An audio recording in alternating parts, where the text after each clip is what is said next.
गर्मियों की छुट्टियां शुरू होते ही मैं बहुत खुश था, क्योंकि इस बार मैं जा रहा था अपने मामा मामी और नानी के घर। आम के पेड़, ठंडी हवाएं, सब कुछ बहुत अच्छा लग रहा था। लेकिन मुझे क्या पता था कि ये छुट्टियां मेरी जिंदगी की सबसे डरावनी याद बन जाएंगी। पहले दिन सब कुछ सामान्य था। नानी बहुत प्यार करती थी, मामा हमेशा हंसते रहते थे, लेकिन मामी कुछ अलग थीं। वो ज्यादा बात नहीं करती थीं और उनकी आंखों में एक अजीब सा डर और गुस्सा दोनों दिखाई देता था।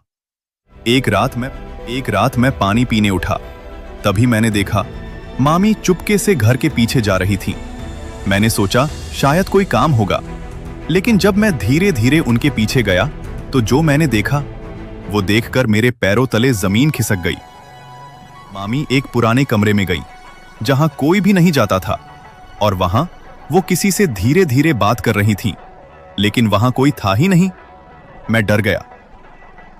अगले दिन मैंने ये बात नानी को बताई, लेकिन नानी ने मुझे चुप करा दिया और बोली, जो देखा है उसे भूल जा, नहीं तो बहुत बुरा होगा। अब मेरा डर और बढ़ गया। मैंने सच्चाई जानने की ठान ली। रात को फिर से गया उसी कमरे के पास। इस बार मैंने दरवाजा थोड़ा सा खोला और अंदर जो देखा वो मेरी जिंदगी का सबसे बड़ा झटका था। मामी किसी पुरानी फोटो के सामने रो रही थीं और उस फोटो में एक बच्चा था।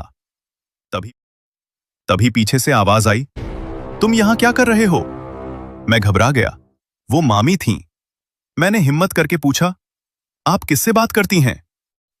मामी रोने लगी और फिर जो सच बताया वो दिल तोड़ देने वाला था। ये मेरा बेटा था जो कई साल पहले इसी कमरे में मर गया। तब से मुझे लगता है वो यहीं है और मैं उससे बात करती हूं।